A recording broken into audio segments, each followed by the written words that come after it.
Now we've done our top 10 horror movies and scary moments, but what is the state of horror films in the 21st century? Well, we're going to count down our top 10 horror movies from this century, but first, here are the top 10 horror movies at the box office from the year 2000 to the present day. Cue scary music. At number 10... Oh, I need to make that shot. See, I knew I'd fuck it up. There we go. Okay. At number 10, it's Resident Evil, The Final Chapter, $312.2 million. 9, it's Annabelle Creation, $316.5 million. She can go wherever she wants, she needs to, so she can feed. At number 8, it's The Conjuring, $319.4 million. Somebody's with her. At number 7, it's The Conjuring 2, $321.3 million. Eddie. Edward. Ed is fine. At number 6, it's A Quiet Place, $340.9 million.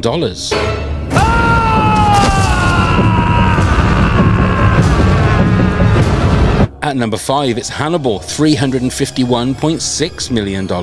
It is important, she always used to say. Always to try new things. At number 4, it's The Nun, $366.4 million. And out of the ground formed every beast of the field. At number 3, it's It 2, $472 million. You smell just like Lois Lane. At number 2, it's World War Z, $540 million.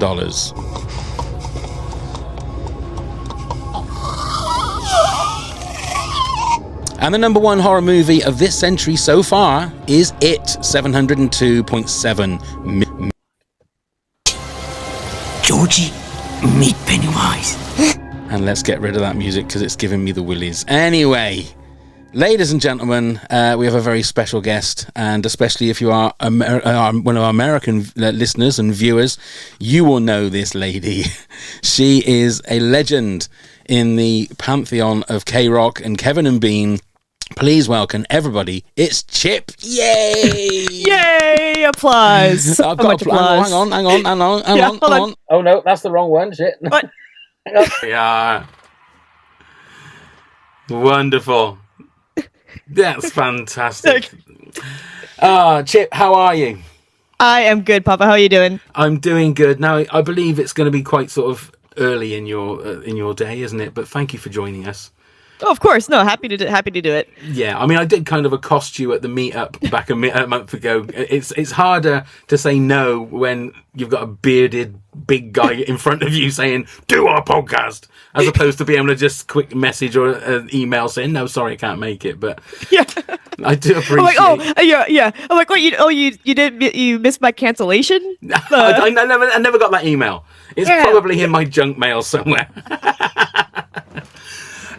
I mean, to be honest, we could just not bother with the top 10 because there's so much I'd love to talk to you. And I did talk to you a little bit on the night of the meetup about your time at KROQ.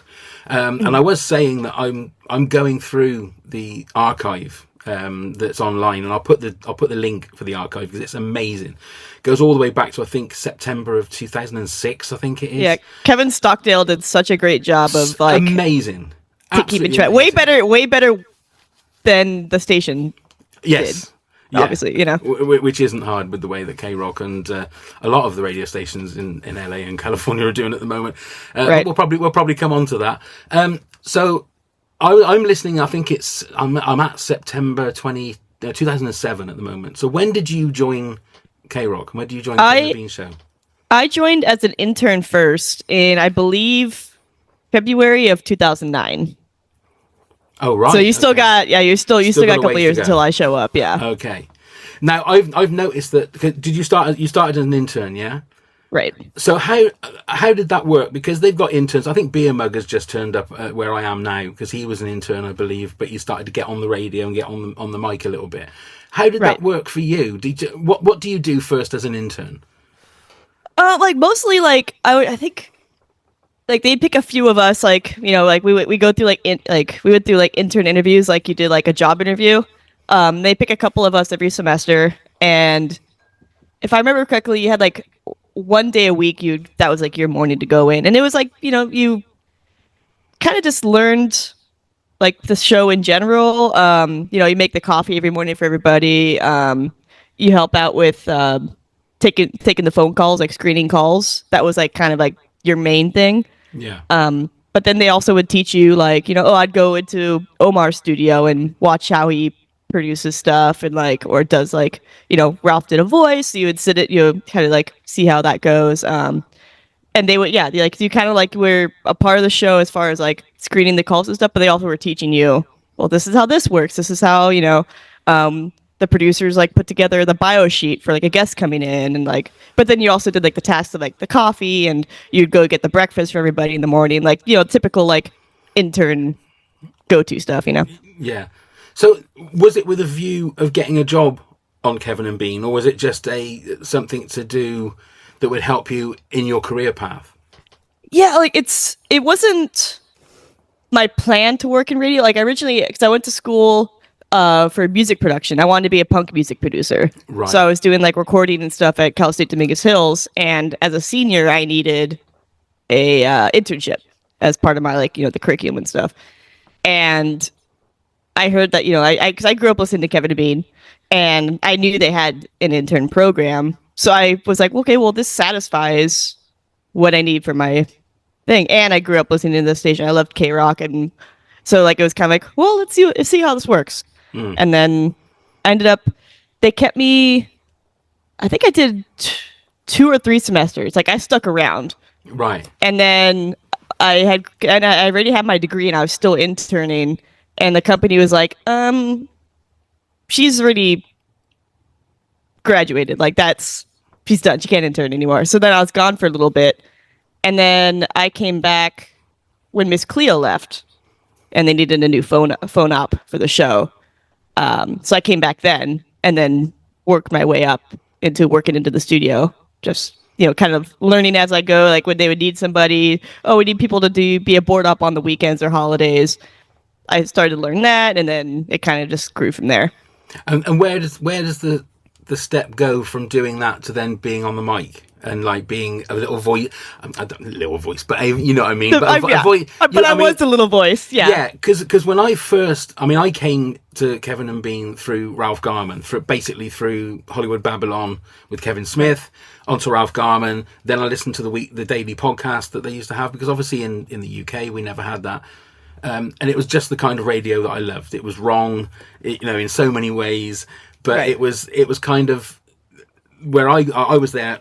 So I came in about 2013, 2014 maybe. So you were obviously in full flow then. And so it was always that like Chip. And then I said to you on the meetup that myself and my co-host Neil, who's not with us today, we visited KROQ in 2016, I think it was, at Ralph's invite, and you were the one that came and it was just so weird that I'd heard your voice. With everybody, you hear everybody's voice for so long and you don't realise, and then you come out and I thought, oh my God, I think I remember giving you like a massive hug and it must have been so off-putting, just but I suppose you also get that because with fans, KROQ and Kevin and Bean especially were legendary in Southern California, weren't they? Yeah, and it's like like you drive every day. You drive to work and you hear them. Like you kind of like, it's like a family almost. Like you feel like you're part of it. And I think that's what made the show so great was everyone like it kind of like just kind of welcomed people in. Yeah, Yeah. So how much, if you could put a percentage on it, how much of the way that Kevin and Bean were on the radio would you say is how they are in real life? 150%. Because I've met Bean now, and I class him as a friend because I've met him a couple of times, and we're I'm kidding. But he is unique. He is unique, Bean's the best. He's a unique character. When you've gone that mile, well, he's had enough of you, and it's kind of almost like turning off. But he is such a lovely, him and Donna, they're both just lovely, lovely people. Yeah. But when you hear stories of them, especially on the radio, you think, is that true? How much of that is true? But like you say, now that I've met Bean, I know that it's like 100% true. I think obviously like you play a little bit of it up on the air because that's, for jokes and, and ha-has and stuff. Yeah, but at the core of it, everyone was pretty much who they were, if not like a little bit, exaggerated for laughs or whatever. But at the core of it, everyone's who they were, And did you ever get starstruck? Because, I mean, again, coming to your station, you had a lot of big, being in the middle of, near Hollywood and whatever, people with albums and films that they needed to come in and chat about. Is there anybody that you actually got starstruck meeting? Yeah, I don't like specifically like starstruck. I never was someone who like got crazy, like, oh, someone's in the room and oh my God, I can't speak. But there's a lot of people that I loved. Right. Like, Trent Reznor coming through. Awesome. Like Bruce Campbell, which comes into play later. Yeah, like, I'm trying to think, because like, it's also like, it's so weird to like look back on that and realize like, it's almost like when you go day to day, because everything is moving so fast and you're moving on to the next hour, the next break, the next segment, like, you almost like take for granted, like, who walked through those halls, because you don't really have time to focus on it because like, oh, we have they left and here's the next thing we're working on. But like, that's why like I'm trying to come up with names right now, and I wish I could just like rattle, but like there was just so many. Yeah. What I know this is a question that normally producers and presenters of radio stations bygone will never answer, but who was the biggest asshat? Who was the biggest complete knob that you had in? Or I mean, you don't have to answer, obviously, but yeah. Well, I'll say that like, if there's anyone, it's very rare, because when people are coming in to promote something, they're on their best behavior because they're in sales mode. Of course. Of course. So like, I wouldn't want to put anyone on blast because it didn't happen a lot. No. Yeah. No. And the people who were, you could probably guess who they were. You know what I mean? Yeah. That's very diplomatic. That is a great answer and very diplomatic.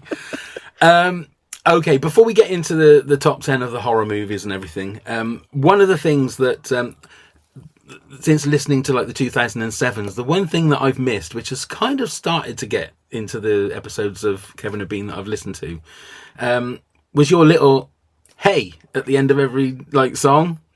Mm-hmm. So every so often during the podcast today, I'm going to play the end of a song. And I just want, so that all of us old Kevin and Bean listeners can reminisce of the old days. Yeah. And just, so like, for instance, this, okay? The bell. Hey! Yeah! Well, I gotta tell the story too, because I wasn't the first hey. Okay. That was a very, like, and I think you'll probably hear it with like when Psycho Mike was doing the position I was. Yeah, that's what. Like, that's.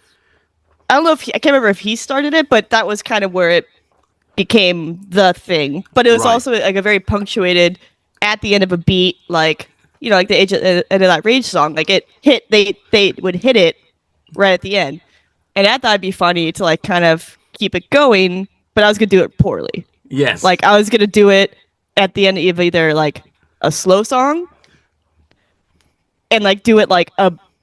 Just when you think I would do it, I would wait an extra beat. Yeah, that was just always to the thing.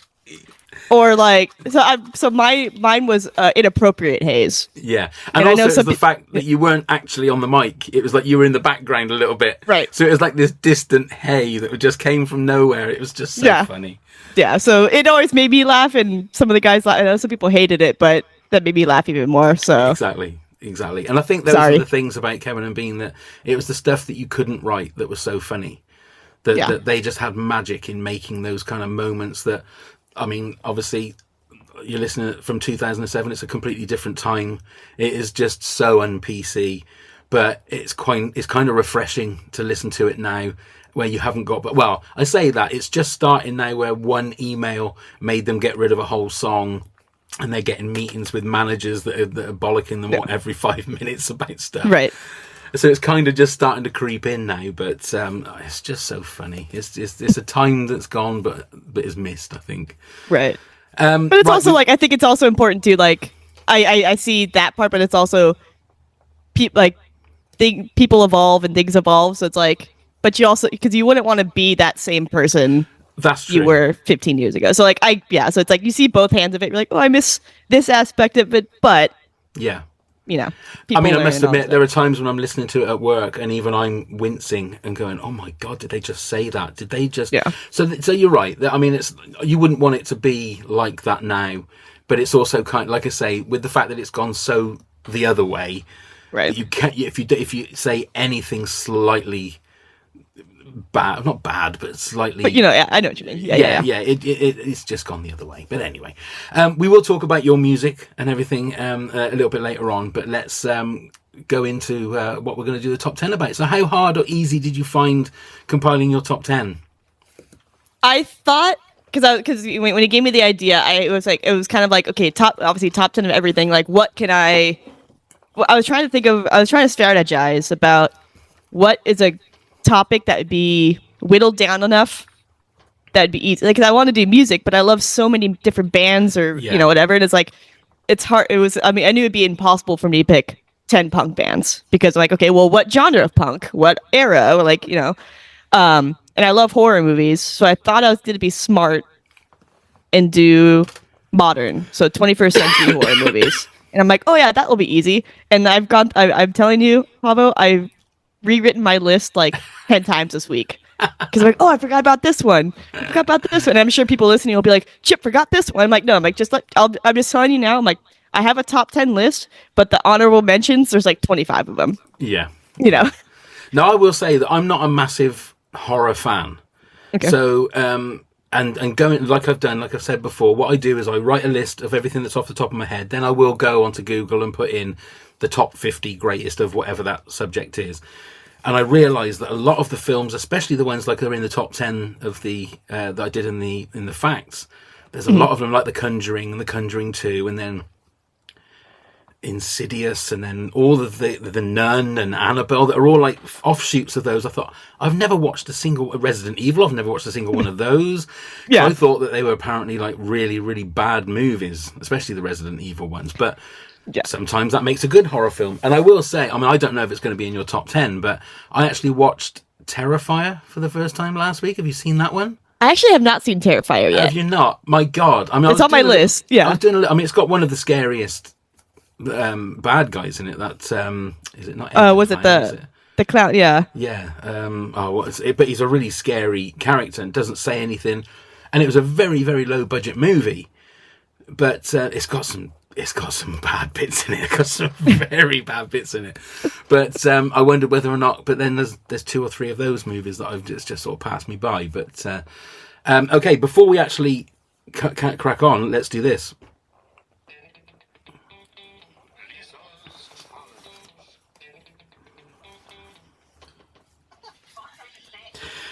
Okay, lovely, Lisa. We need to know how many you think we're going to have the same in our top 10. I'm going to guess 3. Ooh, that's what I was going to say. Okay, I reckon then we're going to have... I reckon we're... 1, 2... Fuck, I was going to say 3. I'm going to go 2. I'm going to go... I told you, I'm a professional. You are a professional. Indeed you are. So you're saying 3, I'm saying 2. So hit us with your first one, please, Chip. Okay, and we're Number going 10 to 1, correct? 10 to 1, yeah. The Mist. That's my number 2. So good. Got one straight away. Okay, why The Mist? I think for a few reasons. One, also side note, if you can get a copy of... You can watch it in black and white. Yes. And it's so fun in black and white. Yes. Yes. And I think I loved... the cast is awesome because it's also a lot of the people from Walking Dead and the director who started Walking Dead, Frank Darabont. So there's a lot of those characters in it. Yeah. Oh, we will say we're going to spoil the shit out of these movies. Yeah, Let's not worry about saying things that. Yeah, we're going to spoil the shit out of them. So, okay, cool. Yeah. And like that whole thing, like when you watch The Walking Dead later, like the creatures aren't the scariest part. It's the people that are trapped in the supermarket. Yeah. And then that ending, my God, what a bleak, awful, like just terrible gut wrench of an ending. And did you know that wasn't the ending in the book? Is it not? It's not. I didn't know that. In the book, spoiler alert for anyone reading the book, they are driving into the mist and that it ends. Oh, right. And then Frank Darabont's like, I wanna try something else. And Stephen King's like, okay. Yeah. And then that's that ending he came up with himself. I think this movie got into my top 10 horror films like in total, and I've only seen it once because I cannot watch it again because that ending is just, it's even just now it gives me chills. Just the fact of if he just waited just 5 more minutes, and the fact that he didn't then have a bullet for himself is the bit that just like you survived, but at what cost? Like, at what cost? And what's the point? And the fact that then that sort of, is it the bus or the army truck drives past with the woman and her children there that ran away from the supermarket.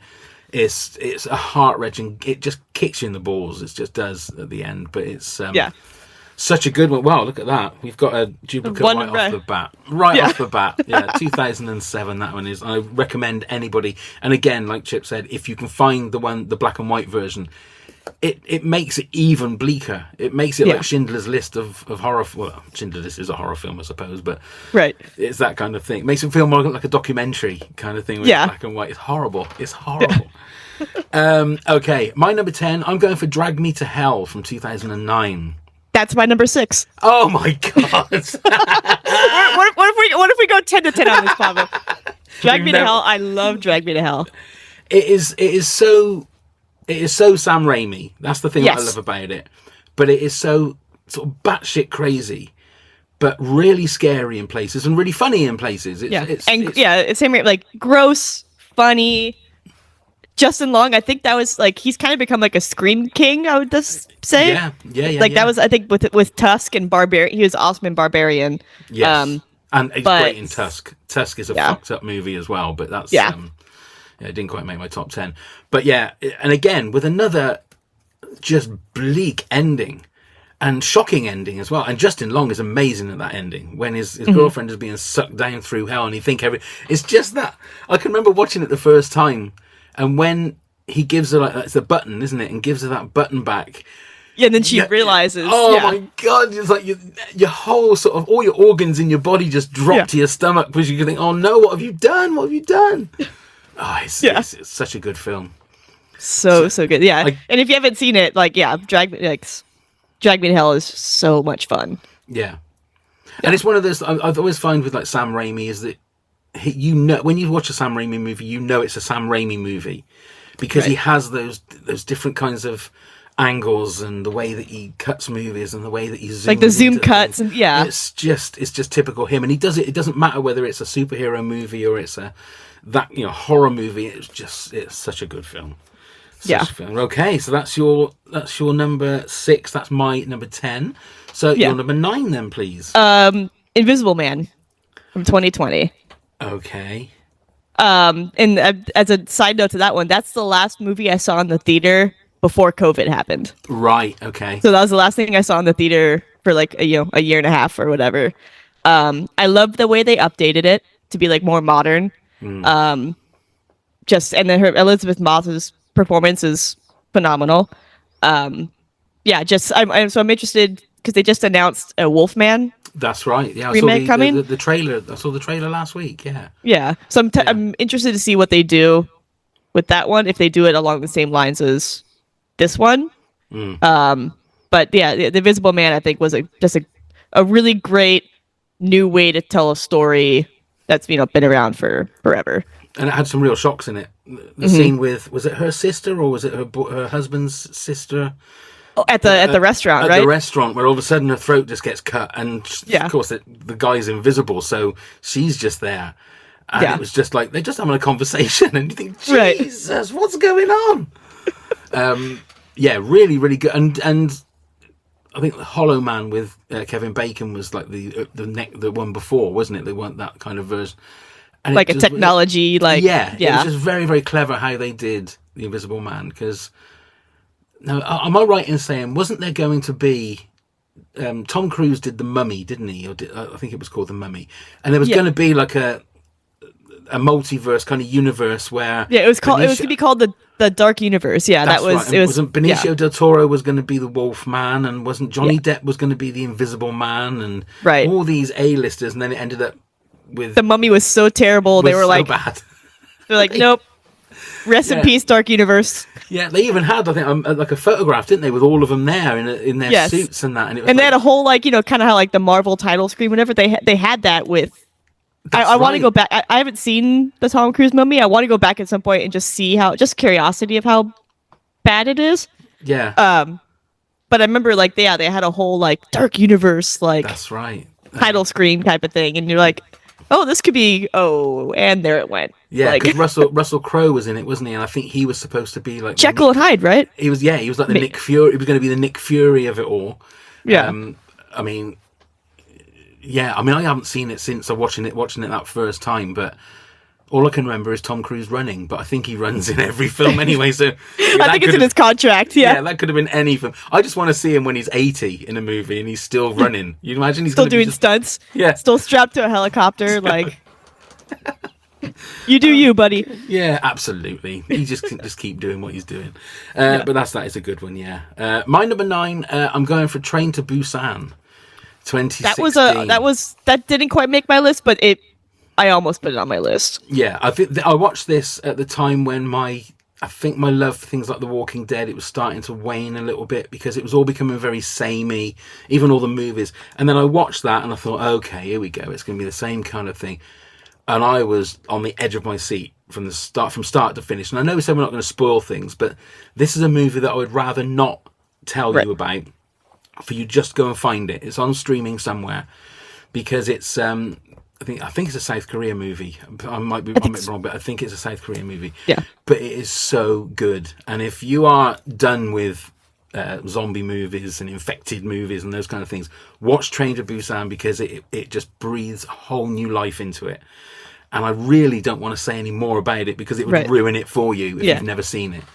I'll tell a quick story about that one. So there's a theater by my house that for a time they would do $5 movies, but you don't know what movie you're going to see. Oh, right. Okay. And it was during October, September, every week that's here, come, blind see a movie. And Train to Busan was one of them. Right. And that was so fun. And then people get frustrated too because there's people who don't like movies with subtitles, and they got upset and left. I'm like, all right, you're lost, buddy, because this movie's awesome. So I got to see it on a big screen, which was cool. That is good. Yeah, that is good. I just saw it when it was on streaming somewhere, but I think they did a sequel to it. I don't think it was quite as good, but yeah. I would do it a disservice if I said more about it. I would like to say more about it, but just go and watch it if you get a chance. People can watch it and then send you a message about it. Great. See, always a professional. See? Always thinking. Always a professional. Yeah.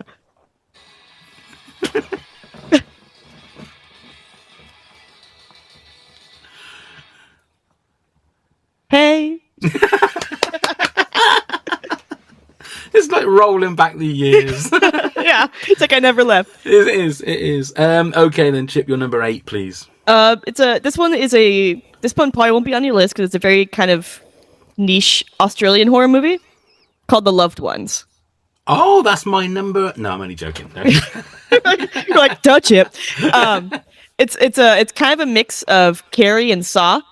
Oh, right. And I had seen this. If you do want to watch it, it's on Paramount Plus out here in the US. There might be some. I don't know. Do you guys have Paramount Plus in the UK? Yeah, we do. Yeah. Okay. So it's I checked before I jumped on. It's streaming there right now because you can't get a physical copy in the US. Oh, right. It's they just have it, Australia. And it's about a weird, a girl in high school who kind of keeps to herself, and she invites. She tries to ask a popular kid to prom, and the kid says no. And obviously the girl's upset, so the dad kidnaps the son, brings him to the house to you're gonna have prom here at the house, and it's kind of the kid get it's again one of those ones where I don't want to, especially if you haven't seen it either. I don't want to spoil too much, but it's just so much fun. It's bonkers. The dad, whoever plays the dad, is just off the rails, just unhinged. Just a really fun, just weird movie. So The Loved Ones, that's my number 8. So what's your kind of horror film that you like? Do you like the more the ones that get stuck in your head, or you all like gore and you like all of that kind of stuff? I kind of like a mix of everything.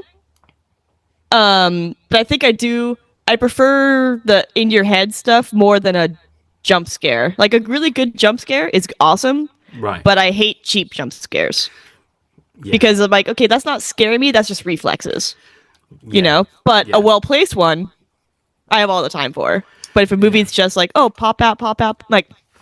I'm one of those guys that kind of, because I've watched so many films, you can see when the jump, the old trope of looking in a mirrored cabinet where the door is slightly ajar and then close it and then there's someone behind you and it goes zoom like that. I think I know, but my wife will jump at everything. So like I know that she's going to jump, but I kind of go, that's going to happen, or the way that the camera is, or somebody falls over and all of that, all those kind of tropes. But it's when you get a good one, it makes it's an art to get that. Right. It's definitely an art. Okay, The Loved Ones. I will have to put that on my ever-growing list. Wonderful. My number 8, I'm going for World War Z in 2013. I did not have that one. No.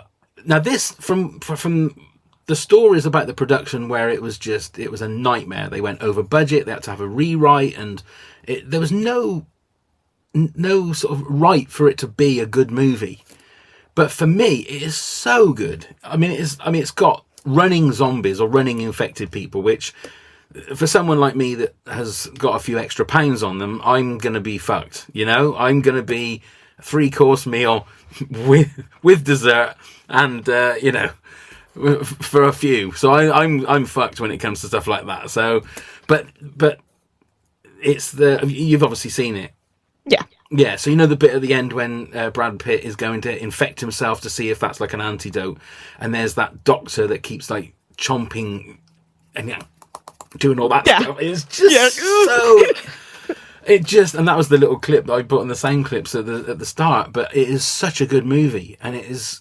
It's the special effects aren't fantastic, but it does its job. And I thought it was really, really good. Really, really good. It's been a minute since I've seen it, but there's still the image in my brain of the zombies climbing each other to catch the helicopter. That, yeah. And going over the wall and stuff. Oh, yeah, so good. But that's my number 8. So, Chip, your number 7, please. Cabin in the Woods. This very close to going in my top 10. Okay. And that's a movie where going in as blind as possible is so much fun. And I've shown so many friends who don't like horror movies, and they watch like the first half and they're like, come on, Chip, I didn't want to watch a horror movie. And I'm like, wait. Because it just like it plays like so many tropes of horror so perfectly. And I do love the fact that they had filmed it, because this is 2012, I think. Something like that, yeah. They had filmed it a while, years before, and held it because they knew Chris Hemsworth was going to be Thor. So they kind of held it until Thor came out, and then they're like, okay, here's this. I don't know if it was exactly they planned it because of that, or if timing was how it worked out, but yeah, because that's a Joss Whedon film, isn't it? He produced it, but Drew Goddard directed. Drew Goddard, that's right. Yeah, but it is, and again, it goes absolutely crazy at a certain point. But very, very clever, because it has the old tropes of the cabin in the woods and the virgin and the jock and all of a sudden you realise it's not that at all. It's something completely different. And Bradley Whitford is amazing, like him so and Robert, whatever, the two guys who run like the controls that's the comedic. Yeah. Am I on speakerphone? Like that? Yeah. It's just And I think that's the beauty of it, is if you can have movies. Sam Raimi's Evil Dead is that things where all of a sudden there'll be like this really funny bit, and it takes you off guard a little bit, because as the comedy sort of subsides, there's this horrific moment, and you think, hang on a minute, I was just laughing 5 seconds ago, and now all of a sudden there's limbs flying at me and blood and guts and God knows what. But that's And all I'll say too is like the moment of the purge button, phenomenal. Yeah. Absolutely. And they must have, I don't know, I'm sure it'd be on IMDb how much gallons of blood they used in the final scenes. All, absolutely. Yeah, I don't think they had anything left. But that is a great one. Cabin in the Woods, absolutely. So, Okay, my number 7. I'm going for the original Saw. That's my number 2. Oh, from 2004, I think it is. I think that's one of those perfect movies that gets worse as they go, because they ended up just being okay. Let's just see a gore fest. How we can kill people in really weird ways. The first one I thought was just an amazing thriller, had some amazing twists and turns, and if you can get a movie where it asks you that question on what would you do in that situation, you know, was it his arm or his leg he had to cut off? It was his arm. His leg, yeah. Like, would you do that if you were in that position? Would you Chip? Would you cut your leg off? I feel like I would have to. Like, I feel. And that's I think a good horror movie has that like what the fuck ending, and that ending of Saw, like the first time seeing it, you're like, holy crap, like. Yeah, absolutely. like you were saying, like I think I did like Saw 2 as well, not as much as the first one, but Saw 2 is pretty good. But yeah, after that, it's just. But the first one, Carrie Always is amazing. Like having like that just one setup in a dingy, gross bathroom. Yeah. Just like the psychological with the gross and. Yeah, and a really good baddie. A really good bad guy that you don't realize is there all the way through it. That was just the genius of it. And genuine sort of what the fuck moment at the end. But yeah, I mean, I must admit, I think I watched Saw 2, maybe 3 and 4, but I think they've gone up to, up to 10. I have seen all of them. Have you seen all of them? Are they good? Have they got moments in them that are worth looking at? Or? Some of them, yeah. The one with the spiral one with Chris Rock is terrible. Don't even it's not good. There's there's some. There is some curiosity. I'm like, oh, I want to see what traps they come up with. But for the most part, that's all it is. There's a couple like really good like metaphors for like, I think like I can't remember like Saw 5 or whatever. Like some of them do have like good messages or like, how the U.S. deals with like healthcare type of thing. Like how that's like kind of plays into these movies. Even the last one, the one that came out like last year, that one actually was pretty good. Right. Just if you're gonna stick to only a couple of them, just do the first 2. Okay. And that's from a professional, ladies and gentlemen, that's giving you that review. Look it up. Just to let you know. Okay, so your number 6 was Drag Me to Hell. Yes. So my number 6, I'm going for Martyrs from 2008. I haven't seen that one. Have you not? So my co-host Neil is he loves like French horror and Asian horror, all of that kind of stuff. He's a connoisseur of it all, and he kept telling me for years, you have to watch Martyrs, you have to watch Martyrs. So in the end I thought, just to shut him up, I'm going to watch it. And it was genuinely one of those movies that I finished and I couldn't talk. It is like, it starts off as like a home invasion movie. Okay. And then it becomes this just weird and sick movie with an ending that, again, I don't want to say anything because everybody has a different opinion to the ending. Right. And again, if you get to watch it, I would be interested to hear what you think the ending means. Okay. Because I've got my views, and I've spoken to Neil about it. But again, I wouldn't want to do it an injustice by saying about it now, because if people haven't seen it, go and watch it. It's not an easy watch. It's got some really, really tough stuff to watch. But the ending, and again, anybody, please email us if you want to tell us what you think the ending means. Chip, please let me know if you get to watch it, because it's definitely worth watching. So that's Martyrs from 2008. Okay, we're halfway through, so it's time for this. Pop quiz hot shot. Okay, what I'm going to do, I'm going to give you the tagline on the posters of some horror movies. Ooh, okay. Okay, you need to tell me what horror movie they're from. Okay? Yes. Okay, I've got 10 of them, so here we go. Number 1. Evil runs in the family. That Texas Chainsaw Massacre? Oh, wrong one. Oh, shit, not that one either. No, not that one. Oh, bollocks. Oh, it's Hereditary. Oh, damn. Number 2. Damn. Every puzzle has its piece.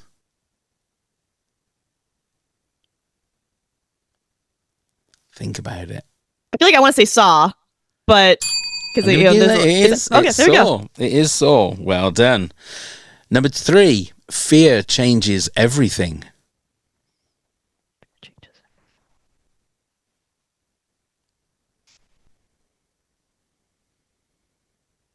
I don't know. Do you want to have a guess? It's one that we've talked about on this podcast. It changes everything. The Mist? Well done. It's The Mist. Well done. Number 4. What happens when you sleep? What happens when you sleep? Damn. What happens when you sleep? Is that Nightmare on Elm Street? It's not. It's Paranormal Activity. Yep. Okay. Number 5. It's not the house that's haunted.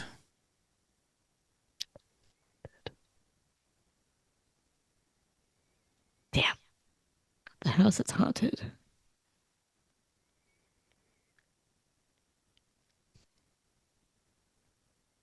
Trying to think of like, okay, what movies have house, like, you know?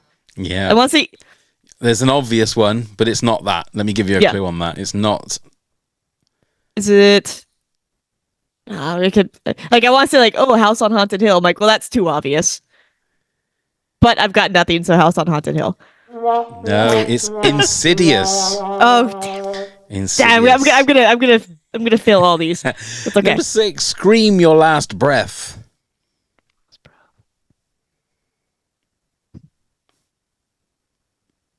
Scream my last breath.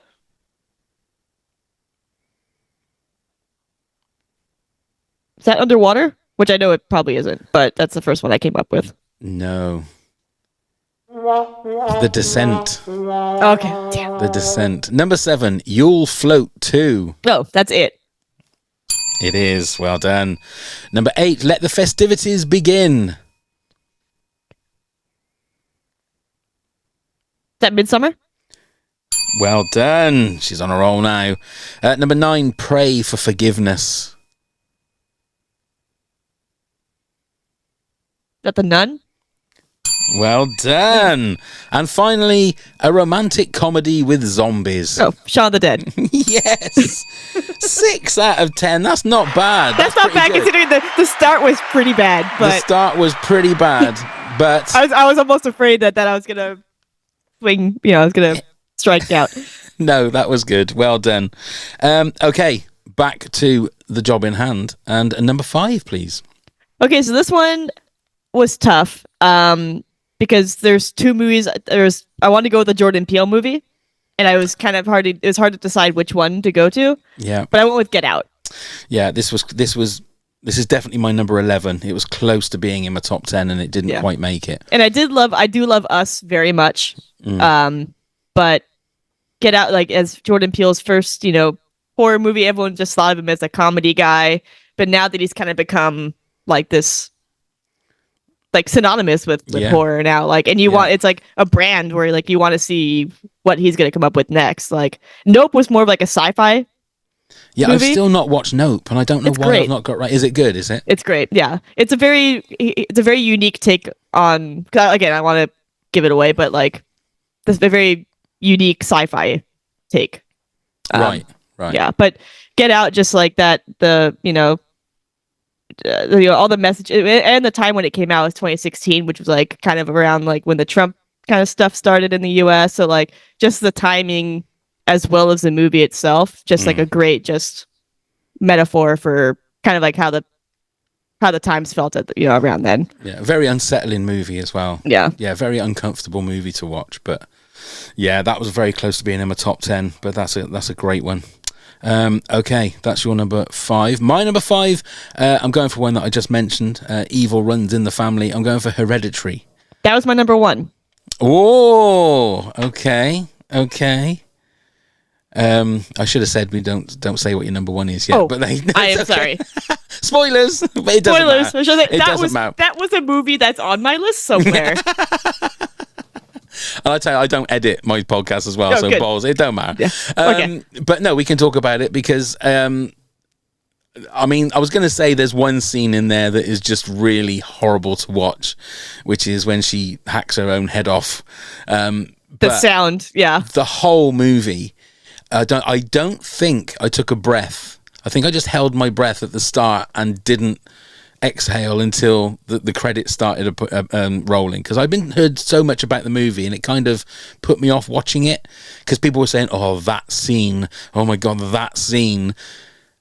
I mean, I was done within sort of like 45 minutes of watching the movie because it was just so unsettling and so uncomfortable to watch. Yeah. And even that first chunk is like, because it kind of plays as two different movies, right? The first is like, it's all about grief and, you know, that horrible, you know, scene with how the daughter passes. Yeah. Like, and then you're like, because I had some friends who were like, oh, it's kind of boring. I'm like, no. It's when like you watch it and you think it's going to go one way and then it turns. It's a slow build, definitely.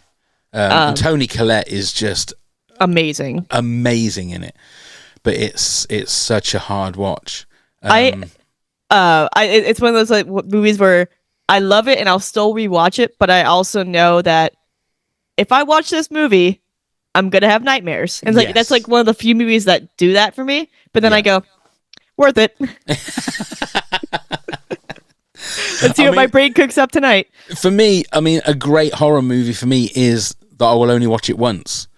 You know, like The Mist. I've only ever watched Hereditary once, and I've got no sort of urgency to go and watch it again because it did its job. It made me feel. I mean, I've never been physically sick in a movie before because I kind of part of my brain will say, well, it's not real. Right. But if I am letting my dog out into my backyard and it's dark, it's all those kind of images will play in my mind.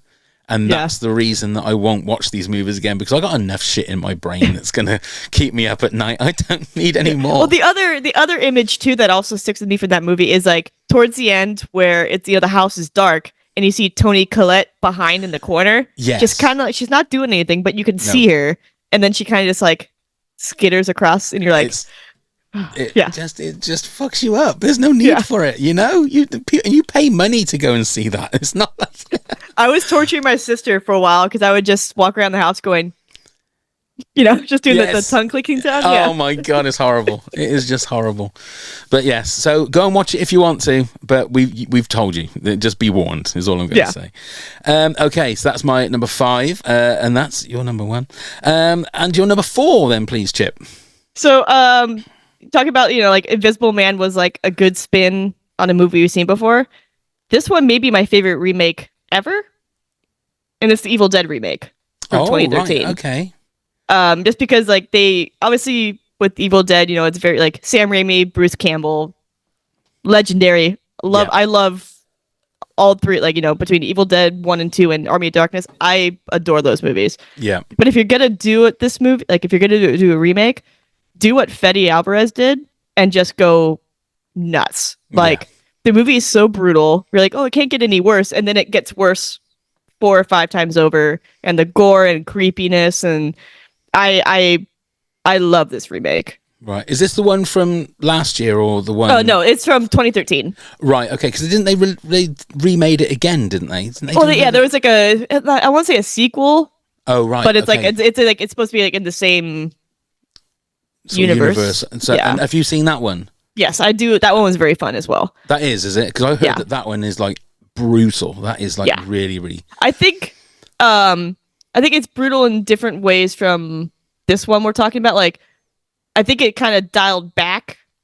Oh right. Not necessarily a bad way where it's like, oh, it's tame. Yeah. It's just kind of like it's like kind of just turned back a little bit. Yeah. But this 2013 one is like relentless. Yeah, and it hasn't. Because I've seen it. I'm sure we went to the cinema and watched that, but it hasn't quite got the. It definitely hasn't got the humor of the. Yeah, there's no humor in it. Yeah, it's just a straight down the line horror film. Yeah, and it's relentless in places. Yeah, someone cutting their arm off with like a turkey carver. It's great. Ah, dear, the things we do for entertainment, eh? Right. Sign me up.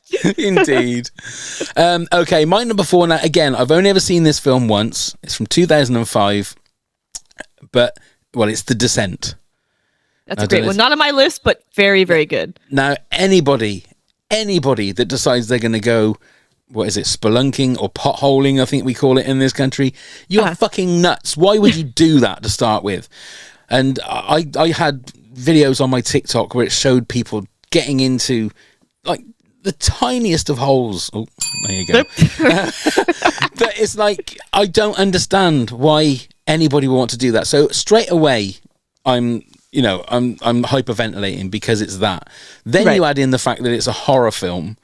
You had creatures and it's just don't. So I remember watching it, and I know that I didn't enjoy it because just for the potholing or whatever it's called. Yeah. But it stuck with me. You know what I mean? It's kind of like, what's the worst thing to do would be to go and do that kind of thing. Second, then you get down there and there are creatures and there's blood and there's all of that kind of stuff. Right. Don't sign me up for that, is what I'm saying, basically. But I think because of just feeling so uncomfortable with it, it had to be high on my list. So it's not a movie I particularly love, but it's a movie that does its job. Yeah, it does its job. I didn't watch any of the sequels or whatever, but I don't think I've seen them either. But the Descent is, don't count me a no for signing up for the spelunking excursion. You'd be perfect for that. Yeah. I imagine the little nooks and crannies you'd get into. It'd be great. Me, I mean, I get stuck in air. Oh God! I'm not built for that. Okay, so your number 3, then, please, Chip. Sinister from 2012. Right. Okay, you're gonna have to remind me on what this movie is. Ethan Hawke plays like a true crime writer, and he's kind of been removed from. He hasn't had a hit in a while, so he moves into a house where there was a murder. Doesn't tell his family that they moved into a murder house, but he starts writing about this family that got like brutally killed, and there was like film. He found film, and it's like the murders were recorded. Oh, right. So then he starts kind of like diving into this murder and like trying to write about it and research, and then he discovers, oh well, this is connected to. He starts realizing that these murders have happened a couple times before, and then you kind of like piecing together, what that all happened. But like all of the murders are so like unsettling, and that's one of those movies that kind of sat with me afterwards, going like, it's not nightmare fuel like Hereditary was, but it's also like you're like, maybe I should watch an episode of The Simpsons before I go to bed. Just like a palate cleanser. Yeah, it's always good to do that. I think because, like you say, exactly, it's a palate cleanser. I think it just takes all of that crap out of your brain and fills it with something a little bit more fluffy. Yeah. I think. Okay, so do you know what year that is? 2012. 2012. Okay. I think there was 2 of them, and the second one's pretty good too, but the first one's just far and away just okay. A lot of fun. Again, on the list, that one will go because somebody put it on the honorable mentions, I think, and I thought I've never heard of that movie at all. So Ethan Hawke, I like Ethan Hawke. He's a good actor. Yeah. Okay, that's your number 3. My number 3, I'm going for the 2017 It, which, again, I'd never seen the TV show, although I can remember seeing Tim Curry as Pennywise, and I always think Tim Curry is a very scary actor in a lot of the stuff that he does. Yeah. So I went in there thinking, okay, we'll see what it's like, and it genuinely freaked me out, that whole movie. Oh God, what's the guy's name that played Pennywise? Skarsgård. Bill. Bill Skarsgård. Yeah, just tailor made for that movie. I mean, the things that he could do with his face before special effects were crazy. Yeah, the eye thing is bonkers. Absolutely bonkers. Yeah, and I know didn't he freaked out Bill Hader in it too, didn't he? Because he showed him it. Yeah, freaked him out, made him run away. Yeah, how did you do the eye thing? Oh, you mean this? Yeah. Oh my God. But I was really impressed with just how scary the whole movie was. Number 2, not quite so. I thought they got their casting for the young kids and the adults really, really, really good. Yeah. But I think that the first, it was just so well made and really, really scary. Yeah. But when you've got a great clowns, straight away people are scared of, and then you've got somebody like Bill Skarsgård that genuinely looks otherworldly. He doesn't look like he's human sometimes. Yeah. And the way they do it, where they make his arms and legs go all sort of independent, it's just freaky. Yeah. And I think like people like, and I've seen the TV series, and it's great, but also for the time it was on TV. So like, you know, like there's gore and all that stuff. You couldn't do what the movie did. Yeah. And I liked how they split the movie into two, because like that book is massive. It's like 1,200 pages, I think. Like, so to the way they split it up, and like, yeah, I agree with you. Like, I love the first one. Like, I do enjoy the second one, but the first one, just the way they just set up Pennywise, and it's so good. Yeah, and John Boy from the Waltons was in the TV series. So how can it be funny if John Boy from the Waltons is in it? I mean, goodness me. Okay, so that was my number 3. Your number 2 was Saw. And my number 2 was The Mist. So if we can just do a countdown from 10 to 2, I'll do the same, and then we'll reveal our number ones. Okay. The number one that I have not revealed as of yet. Nobody knows what it is yet. Nobody knows. So okay, if so you it'll be first. your 10 to 2, please. So 10 was The Mist. 9 was Invisible Man. 8, The Loved Ones. 7, Cabin in the Woods. 6, Drag Me to Hell. 5, Get Out. 4, Evil Dead. 3, Sinister. And 2, Saw. Wonderful. That's a professional, ladies and gentlemen, doing that. That is a professional. Mine is number 10, Drag Me to Hell. 9, Train to Busan. 8, World War Z. 7, Saw. 6, Martyrs. 5, Hereditary. 4, The Descent. 3, It. And 2, The Mist. So, Chip, what is your number 1 21st century horror film? You know, it's going to be a surprise. Yeah. You know, coming out of left field. But I'm going to say Hereditary was my number 1. Number 1. Yeah. That was my number 5, but you've got it at number 1. Yeah, just the fact that I still go back to it knowing that I get nightmares. That tells you enough. Like, it's and I think overall for my top 10, it was like there's so many other movies like we talked about before. Like there's so many like really close like honorable mentions, and like wish I could have had more like indie movies too, because I love those as well. But like I wanted to go with the movies that stuck with me the most and the ones that I go back to the most. Yeah, I agree. So yeah, I agree. I was in my little studio, the shed, last night, cutting together all of the little facts, little clips. So having to go through all of these different bits on YouTube, of horror films at like 11 o'clock at night, and it's only like 50 feet from my shed to my back door. Oh, right. There you go. Yeah. I've never run so fast because it was pitch black, and I just watched about an hour or so of like scary bits to try and find clips from. You have like your phone out, like trying to like light up. Absolutely, that's exactly what I was doing, and I thought some fucker's gonna get me. I know they are, and I know there was no one there. Yeah. Anyway, my number 1, I'm going for 2018's A Quiet Place. Excellent movie. Now, the experience of going to see this movie in the cinema was something I've never had before. Nobody made a noise. And the thing is, you wanted to have your popcorn, and you knew that just taking a piece of popcorn was going to create so much noise. Yeah, you didn't want to be that asshole. Exactly. Yeah. Exactly. And like every slurp of your drink, it was just, I've never known anything like it. I've never known a cinema where it's been that quiet before. And it's all because of what was on the screen. And John Krasinski just created an absolute masterpiece with that first. Number 2 is really good. I haven't seen the new one, like day 1. It's very it's different, but it's very, very good. Really? Like, yeah.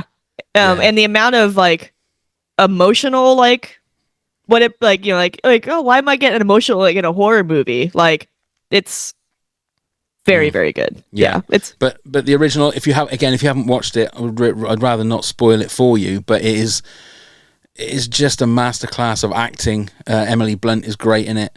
The direction from John Krasinski is just so good, and it is the creatures are awesome. Scary, and it's got a real good sort of like Aliens feel to it, where there's a good almost like get away from her, you bitch kind of moment at the end. That it's the bit with the nail in the staircase. Oh, Jesus. That stuff always gets me worse than any kind of like awful like horror, like, you know, monster, whatever, like just like paper cuts, or like in the Evil Dead, like there's a scene with a box cutter. Yeah. And you're like, like even in Home Alone, when they do it in Home Alone, when the guy stands on the nail, you think no. But yeah, I'll tell you a quick Quiet Place story too. I just went to Universal Horror Nights, where like Universal Studios, the theme park, does, you know, for Halloween and stuff, and they have a Quiet Place maze this year. Oh really? And it is awesome. Like all of the the creature puppeteers they have are phenomenal. Like, and they also taught the actors in the maze ASL. Oh really? So like you're going through and like the characters playing like the daughter and stuff, like they're doing sign language as you're walking through. Like, oh my god. Like yeah, it's very cool. I've seen videos of people going in the different rooms and stuff, and again, very claustrophobic. I just shit my pants. I would. I just know I would. Yeah. So you're braver than I am. Well done. Because that's where you're just going down the street and there's people coming at you with chainsaws and all different characters coming follow towards you. Yeah. Yeah, that's that's great. something else. Yeah. Okay. We've got some honorable mentions, so I will just roll through these. Amy Patton said The Descent, Insidious, The Babadook, and Orphan. Ellie Anna said Blair Witch Project. Heidi Grandi said The Exorcism of Emily Rose and Goodnight Mommy. I haven't heard of that one. Have you heard of that? I haven't heard of Goodnight Mommy. No. Okay. Robert Gill said Sinister. Lisa Buchanan said, I also don't do scary well, but Get Out and A Quiet Place would make my list. I have to get up the nerve to watch, turn on all the lights, lock all the doors and settle in. But I am a product of The Exorcist and Jaws. I wear my rosary when I swim, Lisa says. Nikki Gayton says, Eek is hard to pick just one, but I thought X was fantastic. So I'm not quite sure what was X? X is Ty West has like a trilogy of movies he did, and that's X is the first one. Yeah. Okay. Lindsay Parachai, I hope I'm saying that right, says The Ring. And Nikki Dennis says, I look forward to hearing this episode. Personally, not into horror at all myself. Okay, well, I hope you enjoy this episode, Nikki. Maybe we might, she's taking, she's taking all the notes. She's going to watch all of these movies. Yeah. Indeed. Yeah, have a wonderful time then. And please let us know how you get on with that. Okay. Before we actually finish, the music. You were renowned for always being in like 12 bands. At this particular moment, how many are you in, Chip? One. I'm in one band. And that band is? Sorry Baby. Yes. Now, you had your first gig not long after the meetup, didn't you? Right. It was about a month ago in Long Beach. We had our first show at like a little dive bar. It was so much fun, especially because we've been a band that we've been working and writing on songs for about like a year and a half.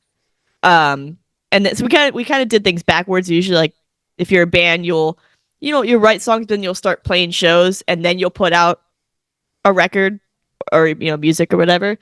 But we kind of did it backwards, where we announced the band at the same time we released our music. So it's like, hey, here's this band, here's the music, and then we started playing shows. Right.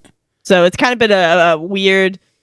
And the response has been awesome, but it's kind of been funny to take that approach rather than the approach that we've all taken for however long being in bands. So yeah. So how easy or hard is it to get your name out there, especially when you're in Southern California and Los Angeles, where I suppose everybody is trying to do something?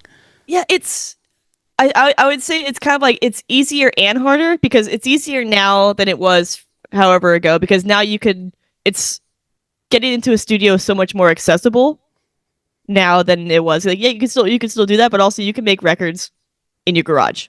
You're right. Like if you have the proper mics or whatever. Like so I think it's more accessible now to people to make music, which is awesome. But also it's harder now because everything being online. There's 10,000 bands. It's like you're trying to cut. That's a small number, but to what it really is. But like trying to cut through, I think online is harder because it's also like algorithms and all this other stuff. So it's like I think it's like I said, it's like easier. It's easier and harder nowadays than it used to be. Yeah. And what's the future for the band then? Have you got more gigs lined up, and are you I'm taking because you got an album out, or is it just an EP that out at the Just moment? an EP. So Right. we did a 4-song EP, and it's also look up Sorry Baby Coward. It's available anywhere you listen to music, Spotify, Apple, Amazon, anywhere. We had those. That was 4 songs, and we have another 4 songs ready to go for another EP. And I think we want to like give this one time to kind of have a life and get people to know it. But I think our plan was tentatively to do that one and like record it end of this year, early next year. I think that was the plan. Obviously, it could change, but I think nowadays, especially for indie bands, EPs are kind of or singles is the way to go. Like, don't wait to record 12 or 13 songs because people, especially with people's like, with Spotify and everything like that, like you have so much music at your fingertips. So like people necessarily aren't going to listen to all. If you're going to spend all this money and time making 12 songs, people might only listen to 4 of them and then move on to the next thing. So it's like it's might as well like cater to the short attention spans everyone has now. And that's why I'll make a pitch now for my band. If you don't have time, this EP is 10 minutes long. It's a punk record. So if you can make 10 minutes of your time to listen to 4 songs on our EP, that's all you need. 10 minutes of our time, Perfect. Yeah.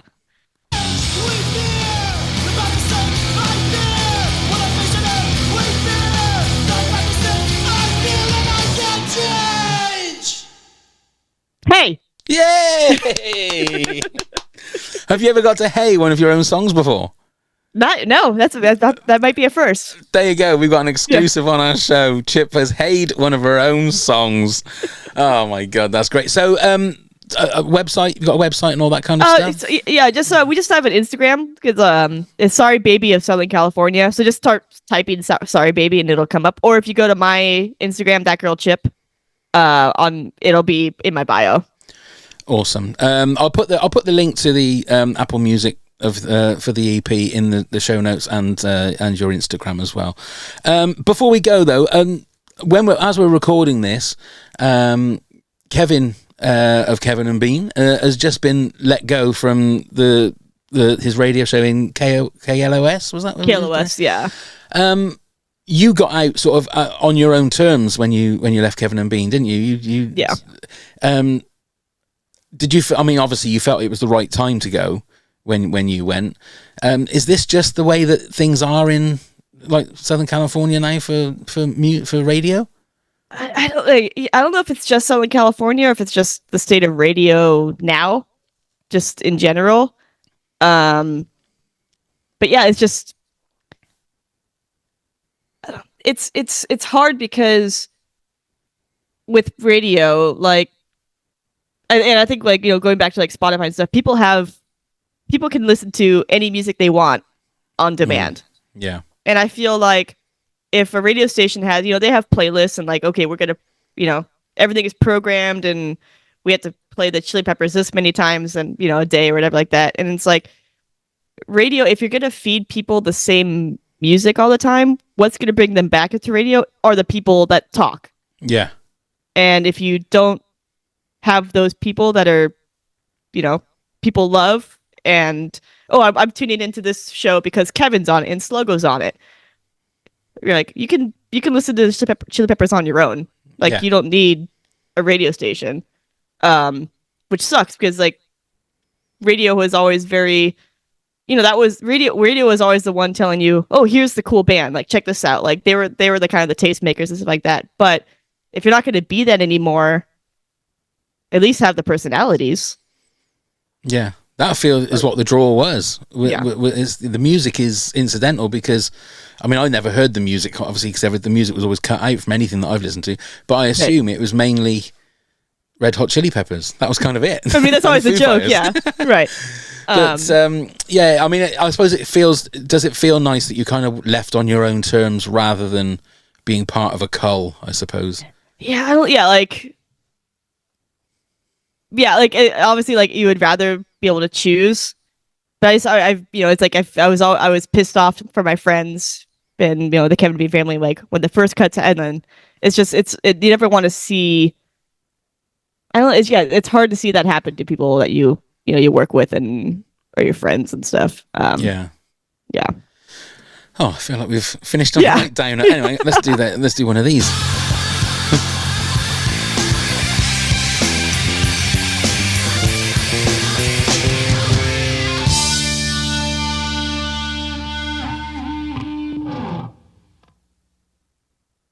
Hey! That was the best one so far. That was the best one so far. Chip, it's been an absolute pleasure. Thank you so much for joining me. It's been so much fun. You are an absolute legend. Absolute legend. And please come back and join us again and do another one sometime, because I would love to. This was so much fun. I honestly could just chat to you all day, but I'll leave you to do other things. All of our stuff, all of the links, everything you need if you want to come and join our Patreon and become a top head and get episodes ad-free and 5 days early, and get your little badge, your TTOP badge, and come and be a guest on the podcast if you want to. All the links are in the show notes. Email us, anything you want to do, everything's there. All of Chip's information for the Sorry Baby band and everything else will be in the show notes as well. Thank you very much once again, Chip. You're an absolute legend. Thank you. Thank you very much, everybody, for watching and listening. And